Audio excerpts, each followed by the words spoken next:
understand that most students here are from Wyandotte and Jackson counties.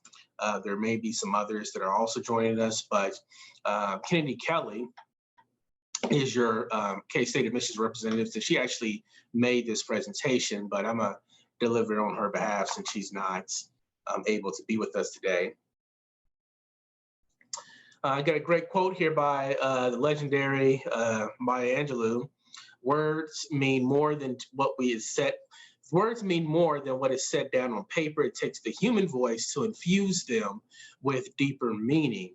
I've had a chance to talk to KC scholars quite a bit, and what we hear from those who are reading the essays is that the students who have the highest likelihood to be selected have the ability to express themselves and tell their stories in their own unique way.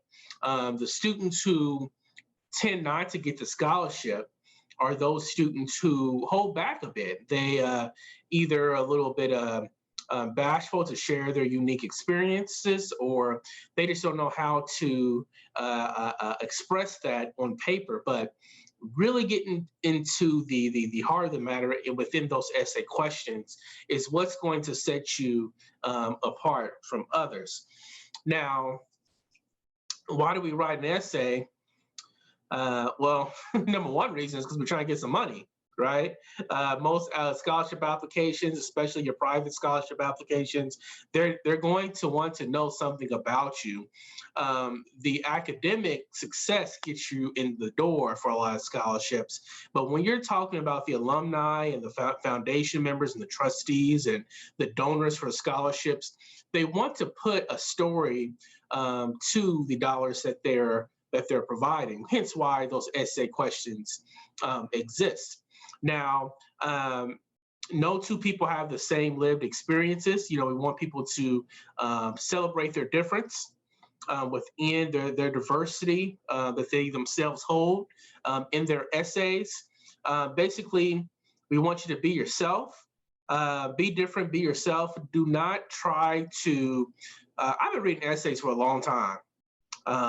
We have a multiple scholarship essays at K-State. You know, our presidential scholarship, which is $20,000 a year, our Edgley Franklin Leadership Scholarship, that's a $5,000 a year scholarship, and we get hundreds and hundreds of applications for these essays, and you can tell pretty quickly those who are kind of putting things in their story or digging at what they believe the committee wants to hear.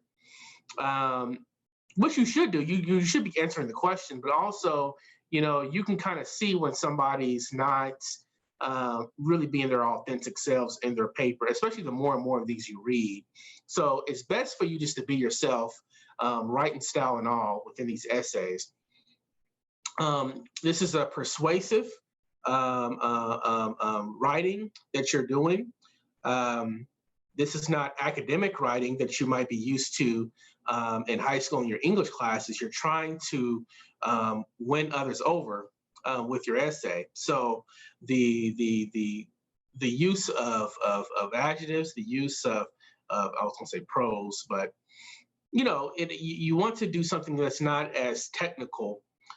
It should be technically sound. Of course, your verbs and your subjects should agree. You should use commas where you're supposed to use commas. You should use periods when you're supposed to use periods. You know, those types of things. But it shouldn't be.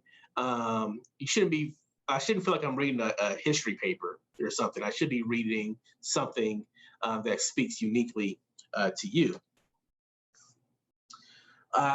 You follow these steps. If you go to any website, I know because we surveyed all of them. You know, U.S. News World Report, you look at what the scholarships.com and Unigo and all these other places where you can apply for scholarships and they have their hints. These are the ones that they point to. You know, answer the question. Read the prompt carefully, follow the instructions. Don't go over on your word count. Don't go over on your character count. Some random ones have that. Make sure you're doing what the application asks you to so you don't get disqualified. Know where you're going, where you're going to end that point that you're making before you begin it. You'll find that's why outlines are so important. I'm in graduate school now.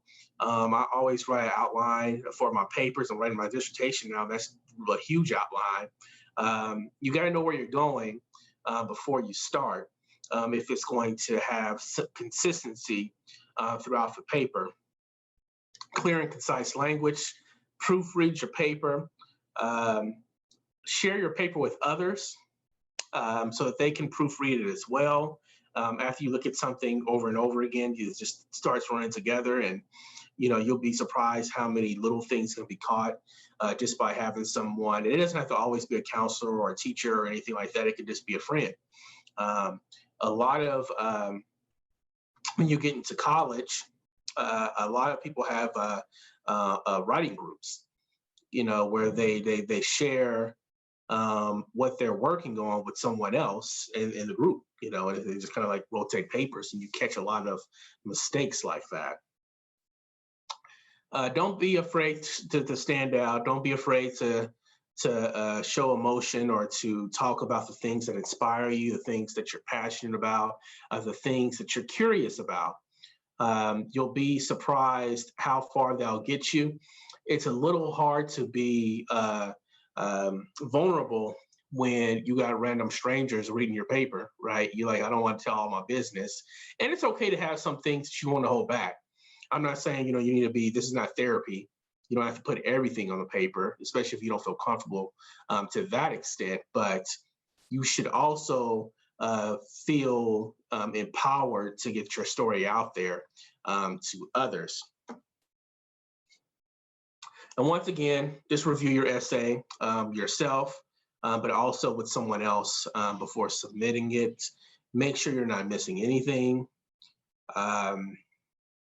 I hear my dog tearing up something upstairs, which is annoying me. So I'm sorry, I'm distracted. Yeah, just make sure you review everything and you'll be good to go. That should be it. So